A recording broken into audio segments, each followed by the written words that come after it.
Good morning. My name is Ondra Clark. I am a doctoral student at the University of Wisconsin-Madison, and I'm at the 40th Annual Association of Black Psychologists Convention. It's August 4th, 2008, and I have the distinct honor of interviewing Dr. Willie Williams.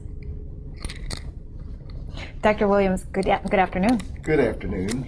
I want to start off by asking you a little bit about your background, where you grew up, where you're from. Okay, I grew up in Cincinnati, Ohio. Okay. I was born in Prattville, Alabama, and I moved to Cincinnati when I was 7 years old. Wow. And I attended school from the third grade through high school in Cincinnati. Oh, okay. I received a football scholarship to a little school in Indiana called Anderson College. And I attended Anderson for 2 years before being drafted and going into the military. Okay. And Wow. I spent 2 years in England, which was a very good experience for me. Wow. And then upon my return, I went to Anderson again for a year and went to work at Boeing Aircraft Company as a student engineer. I had a major in chemistry with a minor in mathematics in undergraduate school. Wow. So tell me about what kind of student you were when you were younger.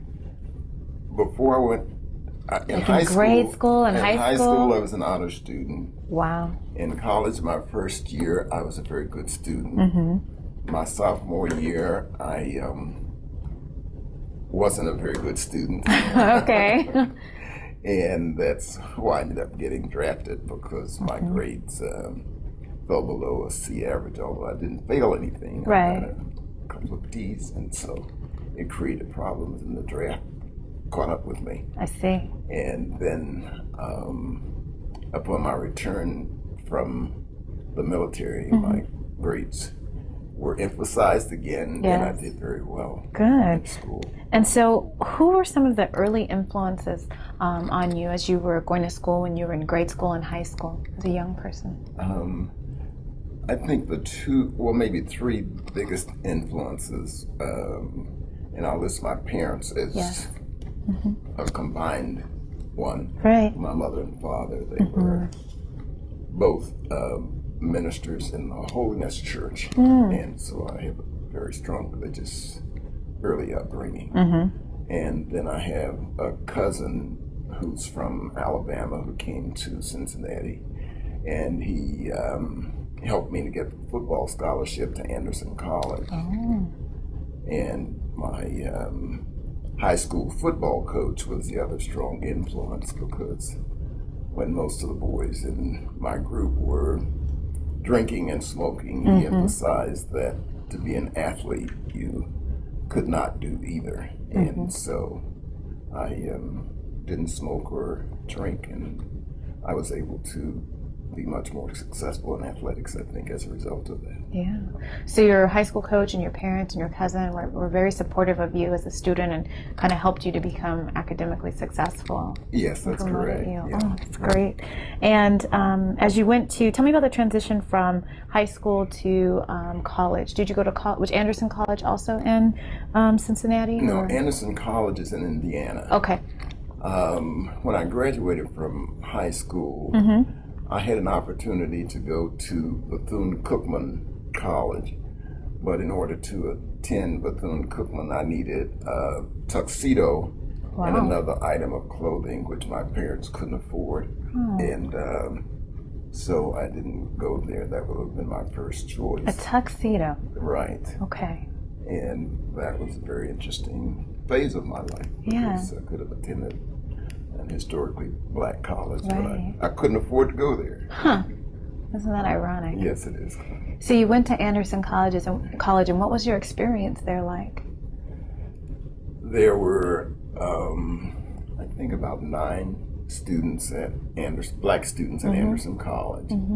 Wow. There were 7 male and 2 female. The 7 male, we were all athletes, and so we were there on one kind of athletic scholarship or another. So it was a virtually all white institute.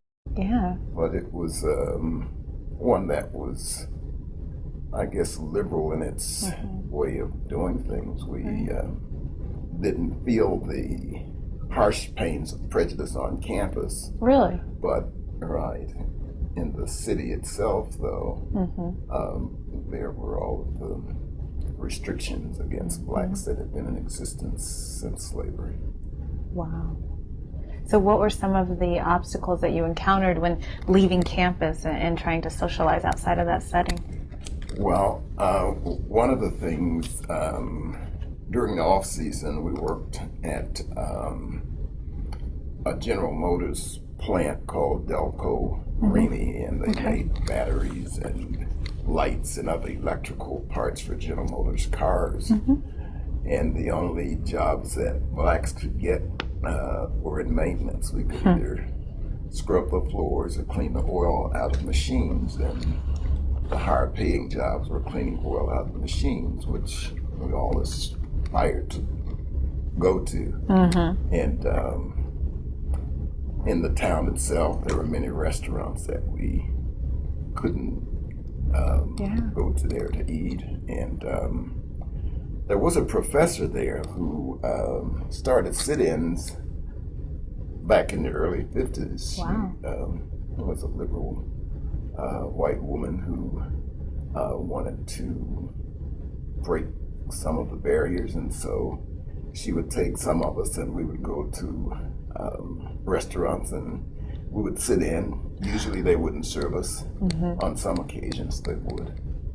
But that was partly what took place there in the town of Anderson. Yeah.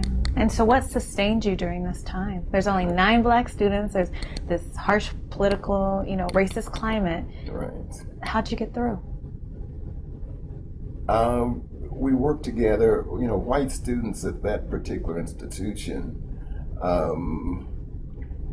didn't really see us as a big threat to them academically, so they always were willing to work with us, and we were able to work together to, achieve or accomplish whatever we set out to do. It's primarily a religious school. It's the School of Theology is the major school, but they had liberal arts in other areas. So you had some allies there. Yes. That's quite a blessing. And so after Anderson, what did you do? Where did you go? After Anderson, I went to the military. That's and then right. when I got back, I went back to Anderson for a year. Right. And one of my former white roommates at Anderson College got me a job at Boeing Aircraft Company in Wichita. Okay. Working as a student engineer. And I worked in the chemistry laboratory for the summer.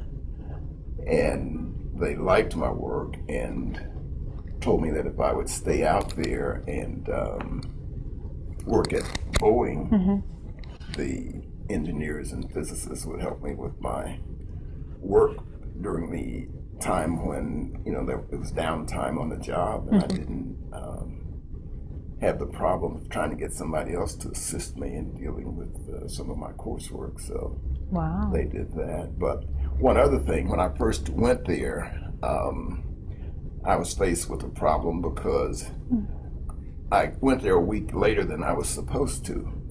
As a result, all of the positions that were available for summer students had been filled. And I just had enough money to get from Cincinnati to Wichita. So when I talked with the person who was doing the hiring, he said, well, what else could you do? And I said, I can do anything. He said, well, I'm afraid we don't have a job with that title. So I said, well, and then he said to me, never accept a job beneath your dignity. And in my mind, I said, as a black man, my dignity is to take whatever job I can get. It right. But, he was in a position to say that if he were trained at a certain level, he wouldn't take a job beneath that. And as a result, I was able to get a job and I worked as chem lab assistant, and that's how I was able to continue to work until I completed my degree at Wichita State. Wow. So what was it like going to Wichita State? Wichita State was a much bigger institution, obviously. Right. And the racial divide was much greater. There was a very competitive environment. And most of the white students in my science and math classes were members of fraternities or sororities, and they had copies of tests for the last 20 years that had been given exams, and so they had an advantage over those of us who didn't have those. And in my organic chemistry class was the first time this assistants came. The professor, who had been a member of one of the white fraternities, said that he was going to try to even the playing field. So he provided us copies of all of his tests for the last 20 years. So it was one of the classes that I, scored high on my exams because I was able to compete at a different level. But it was definitely unfair competition in that regard. And I think it happens to students all over, where some students would get advantage because they knew people who did have access in one way, either to prior test and sometimes even a current test. That's very true. Yeah. Wow. So you continue to still have those allies throughout your education? Yes. Wow. That had been one of the good parts, I think, about my education. Did you ever have any Black professors in college or in grad school? Not until I went to Michigan State years later did I have a Black teacher or professor. Well, let me back up. Okay. In Prattville, Alabama. Right, in grades, of course. In elementary school, my first 2 grades. Right. It was a one-room schoolhouse, and we had a teacher who taught all Everything. 12 grades. Right. And so that was the first and only Black teacher or instructor that I had during my 12 years of high school. And she actually moved from Prattville, Alabama, which is where I was born, to Cleveland, Ohio. And she began teaching in Cleveland. And when I moved to Cleveland, I met her son, who was a car salesman. And in order to sell me a car, he promised to take me over to see his mom, but she was failing in health. And after I bought the car, he didn't keep his part of the promise, so I didn't get to see her again. But she had always been a great inspiration to me and told me that I was a good student. And they used to say that you were apt. Yeah. She said, "Boy, you're apt." So that meant that I could do well in school, and that meant a lot to me. Well, I know she's smiling down on you, and you are apt, of course, and you I think you've exceeded expectations that you even had of yourself. Yes. Well, it just brings up another thing. In high school, although I was on the honor roll, my high school counselor told me that I wouldn't be able to be successful in college, and so she had helped develop for me a program where I could learn to be a cook. And so I took courses that prepared me to be a chef. And in fact, my senior year, I prepared the meal for the returning graduates. Each year that class prepared the meal. And so when I did get accepted to college, I went back and showed her that I was accepted and I was going to be majoring in chemistry with a minor in mathematics because I had done very well in those areas. I bet she was proud. She wasn't. No. No. She just said I was an overachiever. You were an overachiever. Yeah. Okay. All right. Wow. Well, thank you for sharing about your early educational experiences. And so as you went on to Michigan, tell me about what took place during that time. I taught school in Cincinnati. Okay. When I graduated from Wichita State, I could have worked as a chemist at Boeing Aircraft Company, but I wanted to return home to Cincinnati. And there, the only job that I could get as a chemist would have been working for the Pure Food and Drug Administration. There was a company known as Wright's Engine Company or something it was called. It later became General Electric, and another one called National Lead. They both were hiring chemists, but when I went out there, they told me that there were no positions available, but they continued to advertise. That was in 1950. And, 1958, sorry. And the other job offer I had would have been teaching school and coaching football. And that job paid $4,200 a year. Wow. For 10 months plus vacations, and then the job with the Pure Food and Drug Administration paid $4,200 and some dollars, which would have been a year.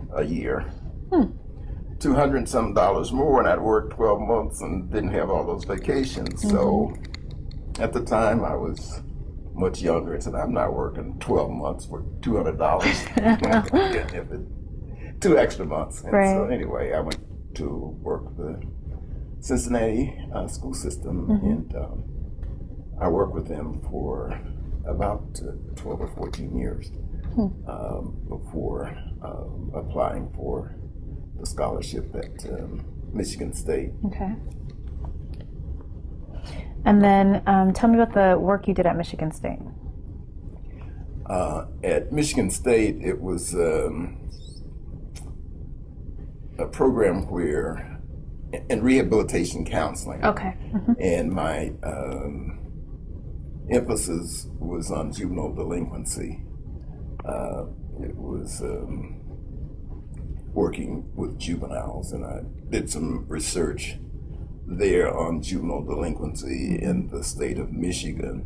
One of the things that I found was that the first 2 inmates in their system was a black male who had stolen a gold fountain pen, and a white male who had committed murder. The white male stayed in for 2 years, and the black male was in until he was 21. My goodness. And so it was just one of the kinds of things that happened in the system during those early years. And it still happens where the inequity as far as sentencing and charges are concerned exist. Yeah, I agree. Later in the program, I had a professor who was instrumental in helping me to get into the program, but he didn't like some of the things I said or did once I got in the program, apparently. And he told me that I didn't write well. And so he sent me to a number of classes to improve my writing skills. And this course that he taught was called Doctoral Professional Seminar. Okay. And at Michigan State, you were allowed to get 1 C in the doctoral program and no more. But in the doctoral professional seminar, you had to get at least a B. And there were 3 parts to this course. One was the research part, the other was the teaching part, and the third was the part that he taught. And I thought I had done at least satisfactorily well in his part, but in research I had an A because my background in math was very strong, and I was good in that area. And in teaching, I had done some teaching in my master's program at Xavier and been considered an outstanding teacher. So that teacher also had said that I would get an A, but he died during the course. Oh. And so when the course was over, this professor gave me a C in the course. And of course I was very angry. And I went to talk with him about it and asked him, what the basis was for giving me a C. And he said, it's because of what I know about you. And I was enraged. And I guess when I think about it, it was like what Malcolm X had said, nothing from nothing leaves nothing. So I figured that I was out of the program at that point, and I was about to attack the teacher when my colleague ran down the hall and got Dr. Robert Green, who is a former ABSI president. Okay. And came down, and before I did commit assault, got me out of there. Thank goodness. Yeah, and fortunately, I was able to get past that, and another professor there who was considered probably one of the top researchers, educators in the country. I'd gotten a 4.5, which is an A+ in 2 courses from him, and whatever he said in graduate school usually went. And the next day he called me down and talked with me, and he said, I heard you had a problem yesterday. And I said, yes. He said, well, don't worry, you'll get your PhD in this program. Wow. And that's when I stopped going to church and grew a beard, started wearing my dashiki. I see. And it was a part of the revolution. So there was a shift that happened. Yeah, that's right. All right. It sounds like you had some people that encouraged you in the movement. That's right. Okay. Actually at the time, white students were burning down buildings and that kind of thing, student black on campuses. That was in the late 60s. And black students, they would stand with guns and things, but they hadn't really done the violent stuff. And my partner and I, Bill Gardner, we occupied the 4th floor of the student union and declared that as the Black Student Counseling Center because the black students hung out in the basement playing cards at the union most of the time. The counseling center. Well, it was a student union, but the 4th floor was not in use. So we made it useful. We made it a counseling center. Wow. We went up and just took it over, got some desks and chairs and put it in there and start encouraging the students to come up. And so a lot of things start taking place across campus where there were improvements in student grades, class attendance, and so we were sought after at institutions across the country for some of the things that we were doing at that time. Wow, that's amazing. When you talk about some of the people that were influential in your life during this time, you mentioned Robert Greene, past president of ABSI. And so I'm wondering, was that your induction into ABSI, or how did you find out about it? Well, Robert, he was the person really who introduced us to it. It was in 68 when ABSI was first formed, and that was the year that I started at Michigan State. Okay. In 69, I became a member of the chapter there at Michigan State, and in 70, I went to my first ABSI convention, and so that's when I first got involved at the national level. What was your first convention like? Oh, it was tremendous. We were in Miami, I believe it was, and I remember Dr. Robert Williams, who had been one of the inspirations for us at Michigan State, because he would be brought in as a consultant from time to time. Got up and made a presentation to APA, and it was a very strong presentation about the problems that existed in APA and why ABSI was needed and what would transpire, and they wanted to ask Bob some questions, and he walked out after he got through with his presentation. So that was my first recollection. Yeah. And Bob was another mentor and inspiration. Tom Gunnings, who was my supervisor for my internship there at Michigan State. Wow. So ABSI members at the time played a large part in your development. But very definitely. They were, I say, responsible for me, becoming a psychologist and a part of the organization. So after grad school, now you're involved with AB Psy, and you graduate. What happens for you then? Well, just before graduation, the president of Michigan State was the first black president of a major institution, major institution, period, right. Educational institution. And he told Bill Gardner and me to go out and get all of the job offers that we could, and when we got them, bring them back, and Michigan State would pay us more and provide more than whatever our best offer was. Okay. So anyway, I went to University of Cincinnati for an interview, and they made me a job offer that was very good, and my wife and kids were not wanting to stay in Michigan any longer because it was so cold. So instead of staying at Michigan State, which I often think might have been a good idea, but I moved to Cincinnati and set up a program there, similar to what we had at Michigan State. Psychology program? Yeah, it was a it was a counseling center. Okay. Oh, a counseling center. Yes. Okay. Wow. They had a regular counseling center, but what we did was set up another unit that was called the Black Counseling Center at the time, and later became minority because started to include others. Yes. Wow, that's amazing! All of the things you've done, so innovative. Well, it was quite an interesting part of my career. Yeah. So tell me about some of the ways in which you've been involved in AB Psy. I've heard a little bit about your involvement as a graduate student, being exposed to it and really excited. So tell me some more about the different things in which you've done, different roles. While I was at the University of Cincinnati,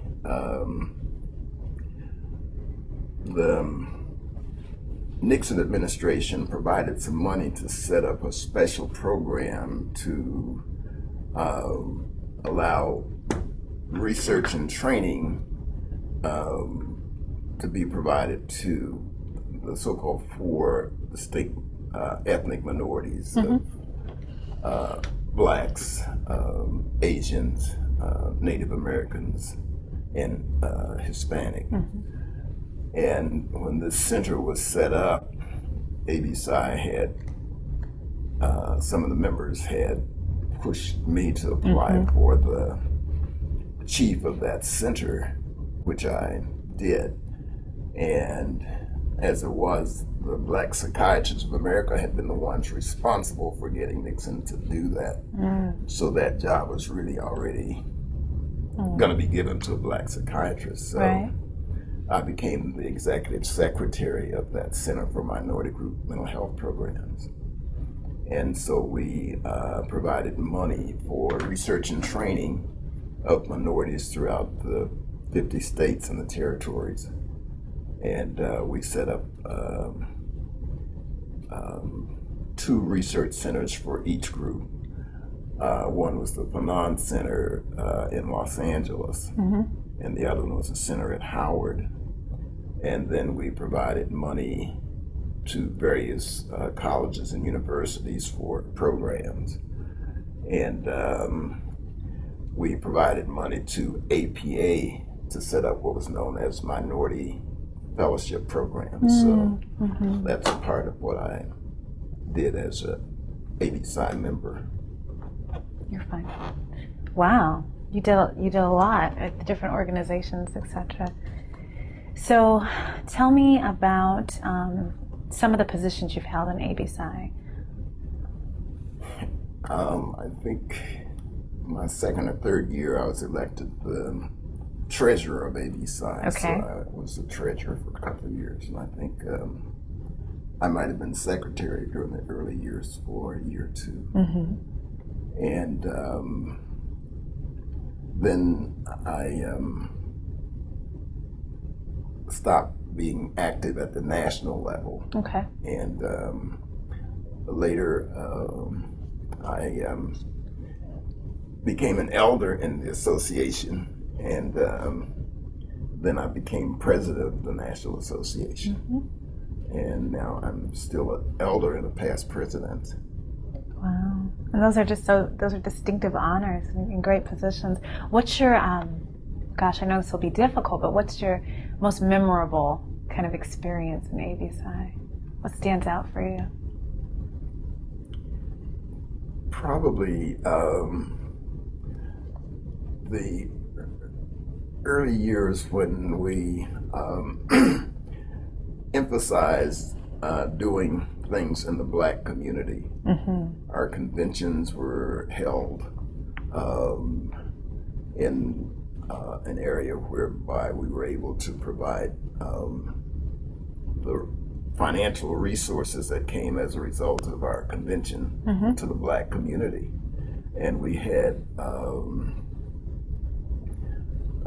speakers, such as Jesse Jackson and Andy Young and Louis Farrakhan, and those were some of the people during the early years who helped to provide some input. And aside from that, probably the groups that were put together that consisted of economists, psychologists, psychiatrists, social workers, nurses, to determine what should be going into educational opportunities and research opportunities for Blacks. And we funded programs to get those people to get out there and to do things. Wow. And the sad part of it is that we spent those years getting those programs established, but somehow the mechanism wasn't developed so that those programs continued to exist. So only a few of them exist at this time. Which ones exist still? Do you know? The one that I know about is in Boston. The problem that I have with the program in Boston is that there was no federal funding continued for it. So when the university took over, it described minority groups in the same way that APA does, which includes the 4 ethnic minorities and